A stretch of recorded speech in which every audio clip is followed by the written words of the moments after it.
वो तो अपनी माँ के साथ भी सो सकते हैं, तो हम उसमें कोई आपत्ति नहीं करेंगे, क्योंकि ये उनका मौलिक अधिकार है, वो जैसे चाहे वैसे सोए। कि देश में अगर हिंदू हिंदू नहीं कह सकता है कि मैं कट्टर हिंदू सनातनी हूँ, आप मंदिर में जाके जनेऊ को धारण करके और हिंदू वस्त्रों को धारण करके आप हिंदू नहीं बन सकते हैं, आप हैं एनआरआई। इतिहास को अगर जानना चाहते हो राहुल गांधी, तो एक बार अपने दादा की कब्र पे जाओ, आपको पता चलेगा कि वास्तविकता में आपने पहली बार सत्य बोला है कि आप बाहरी हैं। कि वो साक्षी जो बेटी थी ना, वो गलती से हिंदू दलित बेटी थी और मारने वाला वो मुस्लिम था।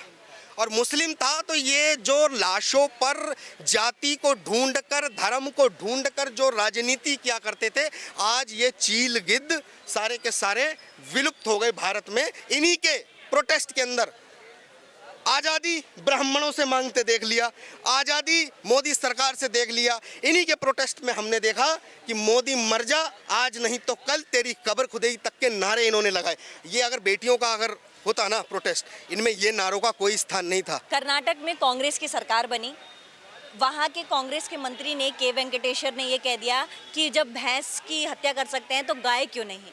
ये अचानक से बीजेपी बदलते ही ये गौ हत्या कहाँ से सामने आ गई। हिजाब पर भी हम विचार करेंगे, धर्मांतरण पे भी हम विचार करेंगे। ये बीजेपी सब चीज़ बंद कर रही है और कांग्रेस सब ला रही है। ये क्या क्या हो रहा है? ये कांग्रेस ला नहीं रही है, वो बता रही है कि उसकी नीति क्या है।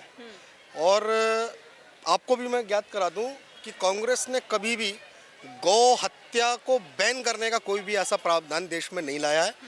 और ये कोई नई बात नहीं है। जो वहाँ के मंत्री ये कहते हैं कि हम गाय को भी मार क्यों नहीं सकते हैं। देखिए, वो तो अपनी माँ के साथ भी सो सकते हैं, तो हम उसमें कोई आपत्ति नहीं करेंगे, क्योंकि ये उनका मौलिक अधिकार है, वो जैसे चाहे वैसे सोए। लेकिन हम एक बात कहते हैं कि गाय हमारी माता है और वो रहेगी। जितना जल्दी हो सके तुम अपने दिमाग में बिठा लो, क्योंकि आने वाले समय में भारत का हिंदू समझ चुका है कि तुम लोग केवल राजनीति करने के लिए ऐसे बयान दे रहे हो और इन पे कानून ना बनाकर तुम लोग स्पष्ट करना चाहते हो कि हिंदू विचारधारा से आप लोग दूर हैं। क्योंकि आप लोग केवल अपने एजेंडे की राजनीति और सेकुलरतावाद, केवल देश के अंदर अगर सेकुलरतावाद को जो आपने थोपने का प्रयास किया, वो केवल राजनीति का हिस्सा था आपका। क्योंकि देश का हिंदू कभी सेकुलर था ही नहीं। क्योंकि देश में अगर हिंदू नहीं कह सकता है कि मैं कट्टर हिंदू सनातनी हूँ, तो फिर देश के अंदर ये और जो मजहब के लोग हैं, ये सरिया की और संविधान को चुनौती देने वाली, भीड़ तंत्र को दिखाने वाली कैसे बातें करते हैं। तब ये लोग क्यों नहीं बोलते हैं कि देश के अंदर भीड़ तंत्र नहीं, संविधान और उसके अनुसार ही काम होगा। लेकिन देश में आज समय आ गया है हिंदुओं को जागने का। और ये जितनी कर्नाटक की जो गलतियां हैं हिंदुओं, ये तुम्हारी गलती तुमको भारी पड़ेगी। क्योंकि आज वो गौ माता की हत्या के लिए कह रहे हैं कि कोई फ़र्क नहीं है उनके लिए भैंस और गौ माता में, क्योंकि उनके लिए वो सिर्फ पशु हैं। लेकिन हमारे लिए ऐसी बात करने वाले, चाहे वो मुख्यमंत्री हो, चाहे वो कोई भी हो, वो खुद हमारी नज़रों में एक पशु के समान है। और पशु के समान जब वो ऐसी हरकतें करेंगे, तो हमें उनके बुद्धि और विवेक का भी ज्ञात है कि वो कैसे बयान दे रहे हैं। क्योंकि आज समय भारत के अंदर जो है ना, ये ऐसी राजनीति को हम लोग स्वीकार नहीं कर सकते हैं बिल्कुल भी, क्योंकि ये गलत है। बीजेपी जैसे ही वहाँ से हटती है, पूरे देश में ये लग जाता है कि नहीं नहीं, कांग्रेस के हाथों में अब भागदौड़ आनी चाहिए। कांग्रेस के हाथों में अगर भागदौड़ आ जाती है तो आपके हिसाब से क्या सही होगा? क्या होगा देश का? देखिए, कांग्रेस के हाथों में अगर बागडोर आ जाएगी तो क्या फिर देश के अंदर फिर टुकड़े हो जाएंगे? अच्छा। जो देश की एकता को लेकर देश को ये संदेश देते हैं कि हम भारत जोड़ो यात्रा चला रहे हैं, और जो खुद मूर्खतापूर्ण कार्यों को करके देश को नहीं बता पाए कि भारत को तोड़ने वाले तुम्हारे पूर्वज थे, आज वो एक बयान देते हैं कि गांधी, नेहरू ये एनआरआई थे।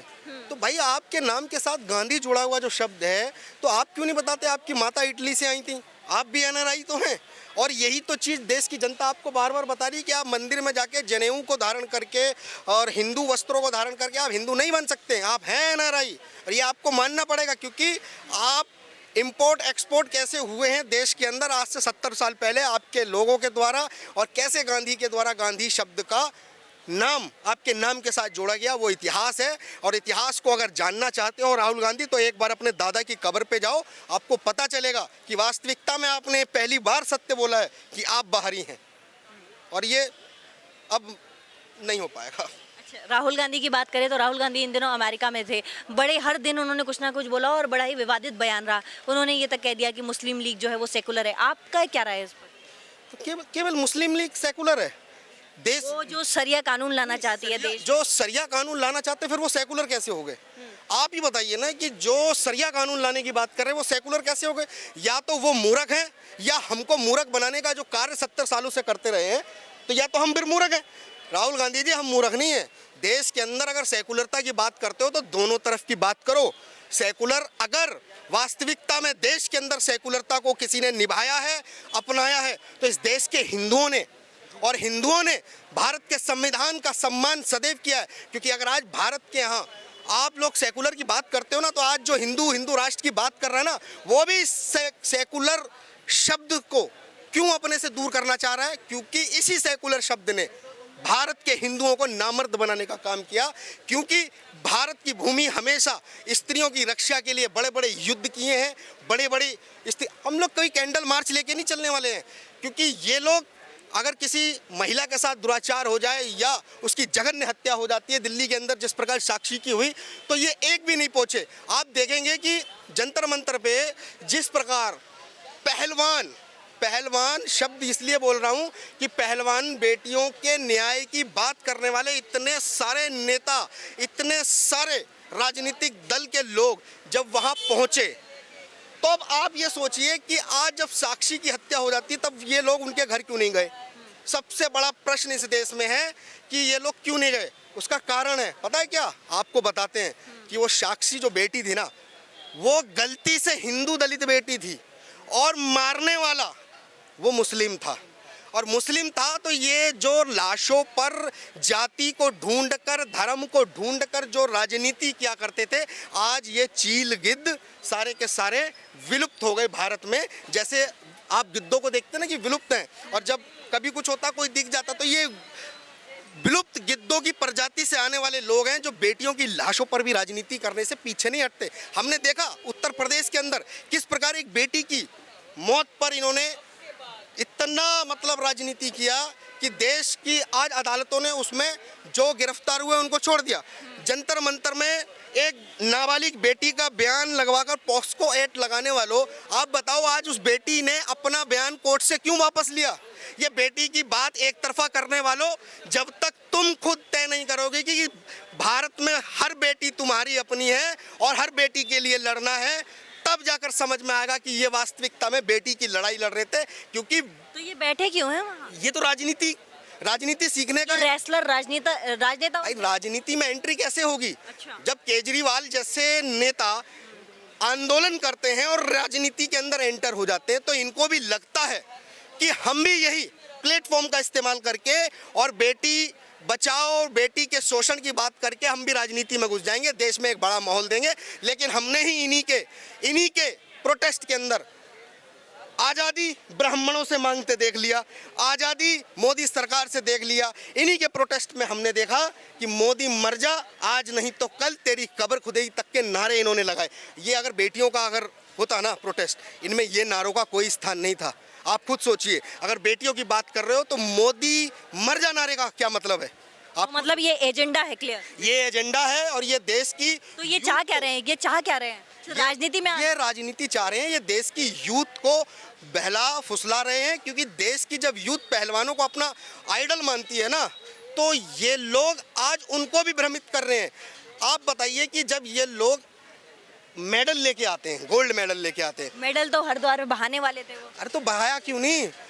हरिद्वार में तो हाथ रोक दिया ना। अरे राकेश टिकैत के भाई ने। कैसे रोक दिया? एक दिन तो सबको हरिद्वार में ही विसर्जित हो जाना है। हर हिंदू मृत्यु के बाद घड़े में हरिद्वार में ही विसर्जित कर दिया जाता है, तो तुम भी बहा देते, क्यों तुमने नहीं बहाई? नौटंकी की, रोक दिया। रोक कैसे दिया साहब? अगर आप मेडल को बहा रहे हो तो आपके हिसाब से वो रोका नहीं, वो एक प्लान था? स्क्रिप्टेड। भाई आप एक बार बताइए कि मेडल को जब गंगा जी में विसर्जित करने की बात कर रहे हैं, तो क्यों नहीं कहने कि हम नौकरी भी छोड़ रहे हैं, उस समय जो मिला पैसा है वो भी छोड़ रहे हैं?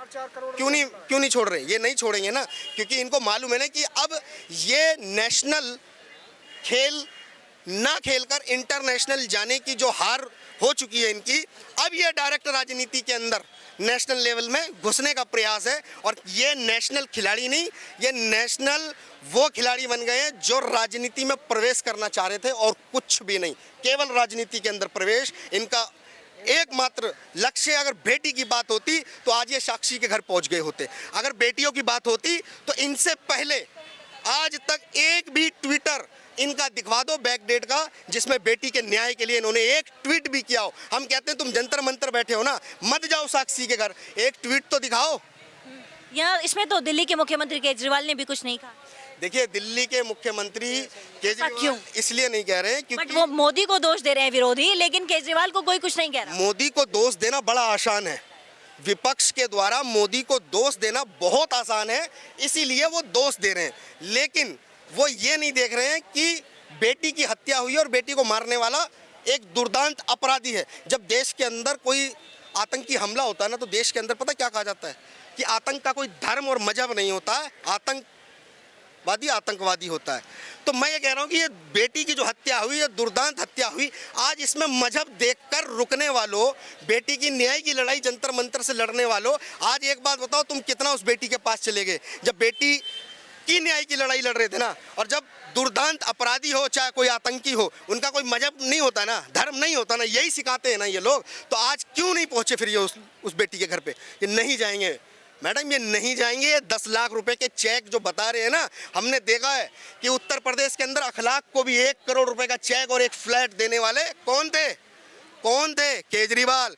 जो बस के अंदर बेटी के साथ दुराचार होता है और उसकी मौत हो जाती है, पूरी दिल्ली जब बाहर निकलती है, उसी में एक नाबालिग को सिलाई मशीन देकर उसका नाम बदलवा कर आज वो कहाँ किस स्थान पे क्या गलत काम कर रहा है कुछ नहीं पता, उसको भी प्रोत्साहन देने का काम इन लोगों ने किया। मतलब मोदी को तो ये सब नारे लगाना, मोदी के लिए विरोधी बनना बड़ा आसान है, लेकिन केजरीवाल को कोई कुछ नहीं कहेगा क्योंकि वो अपनी एक बन जा रहे हैं, एक चमका दे रहे हैं, एजेंडा है वो। केजरीवाल जी का साफ साफ कहना है जी एजेंडा है। हम आपको बता दें, मनीष के 72 चाकू मारे थे, ये आपका सीमापुरी के पास 72 चाकू पहुंच गए थे केजरीवाल। बताओ जरा, दलित ही था ना। अगर आप दलित के, शोषित के, वंचित के नेता बनते हो तो धिक्कार है तुम्हारी ऐसी राजनीति पर। तुम बेटी की जाति देखते हो और मारने वाले का धर्म देखते हो, मजहब देखते हो, और फिर उसके बाद तुम निकलते नहीं हो। लेकिन मुसलमानों के लिए इतनी संवेदना क्यों? हालांकि होना हर पंथ के लिए चाहिए, लेकिन खास ये मुसलमानों के प्रति क्यों? देखिए, वो सिर्फ वोट बैंक और वोट उनका बरकरार रहे, क्योंकि उनको मालूम है कि अगर वो हिंदू की तरफ जाएंगे तो उनकी सारी जो करनी और कथनी है वो स्पष्ट रूप से सबके सामने जग जाहिर हो जाएगी। ये स्पष्ट है कि उनकी राजनीति केवल और केवल हिंदू मुसलमान पे ही टिकी रही है और उसी पे ये लोग चलते रहे। अगर इसी जगह पर ना हिंदू की बेटी और दलित की बेटी और कोई मारने वाला सवर्ण होता ना, ये सारे के सारे ना काली साड़ी पहन के ना जंतर मंतर, इंडिया गेट, सड़कों पर लौट गए होते। ये काली साड़ी वाले गिद्ध, ये नीले जो अंडे उछलते हैं ना, ये जो कहते हैं कि हम भीम आर्मी है, ये भीम आर्मी नहीं है, ये भीड़ आर्मी है, जो भीड़ को बेवकूफ बनाकर एक आर्मी बनाकर लोगों को मूर्ख बनाने का काम कर रहे हैं। आज क्या तुमको नहीं दिख रही है वो दलित की बेटी है? तुम दलित, शोषित, वंचित की बात करते हो तो आज तक गए हो कभी? ये जीवन में नहीं जाने वाले, इनमें से एक भी नहीं जाने वाला है। ये सारे के सारे राजनीति ही करने के लिए पैदा हुए हैं और राजनीति ही इनका उद्देश्य है, क्योंकि देश के अंदर लोगों ने राष्ट्रनीति पर कार्य करना शुरू कर दिया है और अब इनको लोगों के द्वारा राष्ट्रनीति को स्वीकार करना इनका स्वीकार नहीं हो रहा है, क्योंकि इनकी राजनीति की दुकानें बंद हो चुकी हैं। तो क्या इन सब पर मोदी जी भारी पड़ रहे हैं? मोदी जी तो देखो जी भारी पड़ेंगे। मैं तो कहता हूं कि क्यों पड़े हो, चक्कर में कोई नहीं है, टक्कर में तुम्हारा सर फट जाएंगे। सर दे के उसने वो काम कर दिए जो तुम्हारे पूर्वजों ने बिगाड़ने का काम किया था, समझ गए? जो इनके पूर्वजों ने बिगाड़ के भारत का नक्शा जो खराब किया था ना, वो काम सुधारने का उठा लिया और भारत की जनता जागरूक हो गई है। भारत के अंदर हिंदू राष्ट्र का संकल्प एक युवा ने उठा लिया है, एक युवा ने।